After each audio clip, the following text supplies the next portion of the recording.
अजीज दोस्तों, अगर हम मदीना मुनव्वरा का जिक्र करें तो फौरन हमारे जहन में सब्ज रंग आता है, क्योंकि यही वो रंग है जो गुंबद खिज़रा की जीनत बना हुआ है। इसलिए मुसलमान भी सब्ज रंग से खासी अकीदत रखते हैं। इसके अलावा मुसलमानों के यहाँ कोई महफिल हो या फिर कोई मजहबी जुलूस, आपको वहाँ ये रंग जरूर नजर आएगा। लेकिन आपको बताते चलें कि अब ये रंग सिर्फ जमीन पर ही नहीं बल्कि आसमानों पर भी छाने वाला है। जी हाँ दोस्तों, अभी हाल ही में ये सब्ज रंग मदीना मुनव्वरा के आसमान पर छा गया, जिसे मौजज़ा करार दिया जा रहा है। आज की वीडियो में हम ये जानेंगे कि ये रंग किस तरह आसमान पर पहुंचा और इस मौजज़े की हकीकत क्या है। लिहाजा इस कीमती वीडियो को शुरू से लेकर आखिर तक जरूर देखिएगा। नाज़रीन गिरामी, ये चंद दिन पहले की बात है जब सब कुछ मामूल के मुताबिक चल रहा था, लेकिन फिर कुछ लोगों ने देखा कि आसमान का रंग अचानक तब्दील होने लगा है और ये रंग तब्दील होते होते बिल्कुल वैसा हो गया जैसे मदीना मुनव्वरा में गुंबद खिज़रा का रंग है। इस मंजर को देखकर लोग बड़े हैरान हुए और ज्यादातर इन मनाजिर को मौजज़ा करार देने लगे। लोगों का कहना था कि अल्लाह को अपने आखिरी नबी हजरत मोहम्मद सल्लल्लाहु अलैहि वसल्लम से इतनी मोहब्बत है कि उसने आसमान को बिल्कुल वैसा बना दिया जैसा उसके नबी के रोजे का रंग है। इस मौजज़े को देखकर लोग अल्लाह और उसके रसूल का जिक्र करने लगे और इसके साथ साथ ये मनाजिर अपने मोबाइल में रिकॉर्ड करके सोशल मीडिया पर शेयर करने लगे। इन ख्यालात के बरक्स एक मौसमियाती तज्जियाकार और मुहक्किक मुअज़्ज़ल अहमदी ने सूरत हाल की वजाहत की और बताया कि सब्ज बादल दरअसल शदीद बारिश बरसाने वाला बादल होता है। ये बादल निशानदेही करता है कि उस इलाके में शदीद बारिश हो सकती है। उन्होंने मजीद कहा कि बादल बहुत ज्यादा थे और ट्रोपोज की तह में दाखिल हो गए थे, जिसकी वजह से ये बादल ऐसा रंग इख्तियार करके।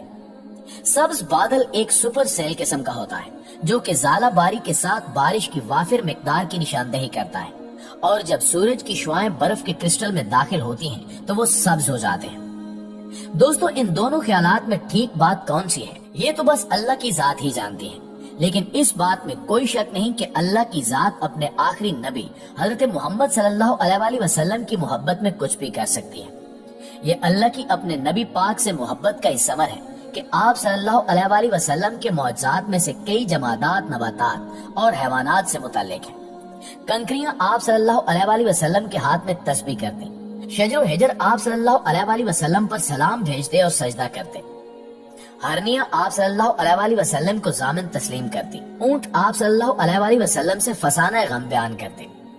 अहादीस और सीरत मुबारका की कुतुब में ऐसे मुतअद्दिद खुश नसीब दरख्तों का जिक्र भी मिलता है जिन्होंने आप सल्लल्लाहु अलैहि वसल्लम की ताज़ीम और तकरीम की और मकाम नबूवत को पहचाना। कई दरख्त आप सल्लल्लाहु अलैहि वसल्लम की पुकार पर जमीन को चीरते हुए दरबार रिसालत में हाजिर हुए और इकरार नबूवत की सआदत हासिल की।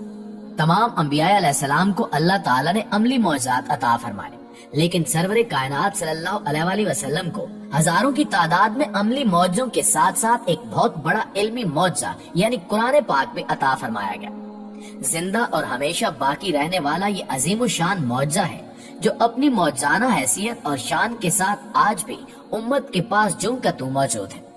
एक दफा मक्का की वीरान घाटी में नबी करीम सल्लल्लाहु अलैहि वसल्लम का रकाना बिन अब्दुल यजीद, जो कि कुरैश का एक बहुत ताकतवर पहलवान था और कुरैश में इससे बड़ा कोई पहलवान न था, से सामना हो गया।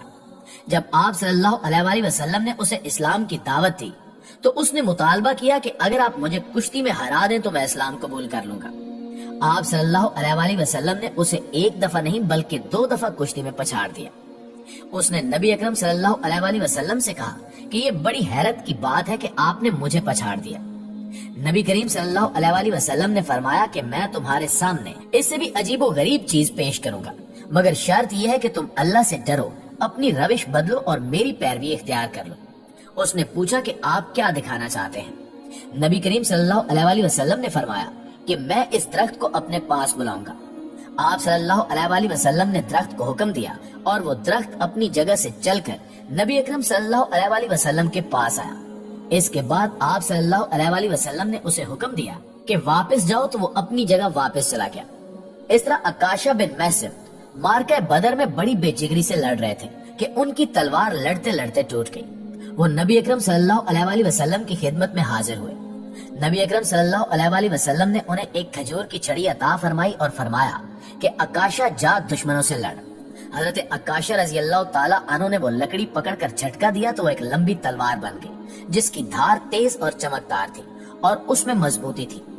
حضرت عکاشہ نے یہ تلوار بدر کے میدان میں خوب استعمال کی اور اس تلوار کا نام العون تھا۔ حضرت عکاشہ کے پاس یہ تلوار ایک مدت تک رہی اور وہ اس کے جوہر جہاد میں دکھاتے رہے۔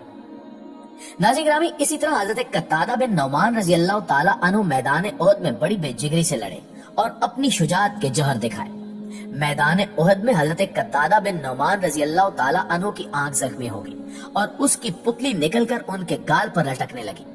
حضرت قتادہ بیان کرتے ہیں کہ نبی اکرم صلی اللہ علیہ وآلہ وسلم نے اپنے دستے مبارک سے وہ پتلی واپس آنکھ میں رکھ دی تو وہ آنکھ بالکل ٹھیک ہو گئی اور پھر یہ آنکھ دوسری آنکھ سے بھی زیادہ تیز نگاہ اور بہتر تھی۔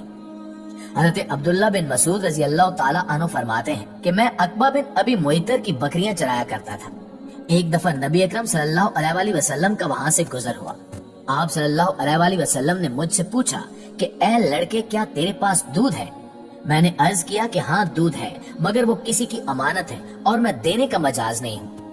نبی اکرم صلی اللہ علیہ وآلہ وسلم نے فرمایا کہ اچھا، تمہارے پاس کوئی ایسی بکری ہے جو کبھی حاملہ نہ ہوئی ہو اور نہ شیردار ہو؟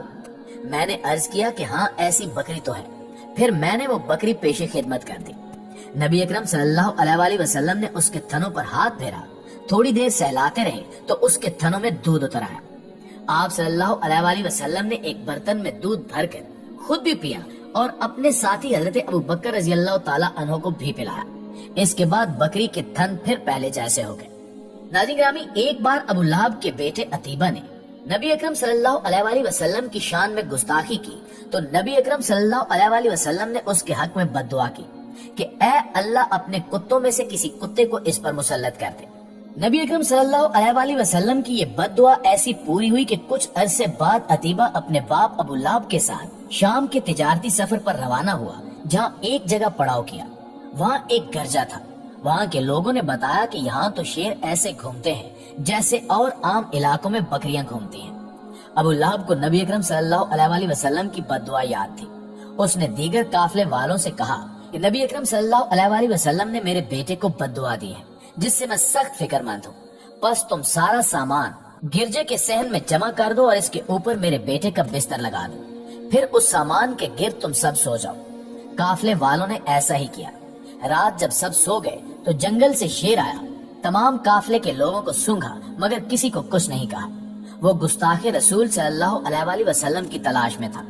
شیر نے پیچھے ہٹ کر ایک اونچی چھلانگ لگائی، سامان کے بلند ڈھیر پر چڑھ کر اس نے عتیبہ کے چہرے کو سونگھا اور اسے چیر پھاڑ دیا اور اس کا سر کھول دیا۔ اس واقعے پر ابو لہب کا بڑا برا حال تھا اور وہ کہے جا رہا تھا کہ میں جانتا تھا کہ میرا بیٹا محمد کی بد دعا سے کبھی بچ نہیں سکے گا۔ دوستو، بے شک خاتم النبیین محمد صلی اللہ علیہ وآلہ وسلم کے بے شمار معجزات ہیں اور ان تمام معجزات کو اس ویڈیو میں بیان کرنا ممکن نہیں۔ واقعہ معراج ایک بہت بڑا معجزہ ہے جو کہ خود ایک علیحدہ باب ہے۔ بارگاہ الہی میں دعا ہے کہ اللہ رب العزت ہمیں اپنے احکامات اور نبی اکرم صلی اللہ علیہ وآلہ وسلم کی کامل اتباع اختیار کرنے والا اور نبی کریم صلی اللہ علیہ وآلہ وسلم کا سچا عاشق بنائے۔ آمین ثم آمین۔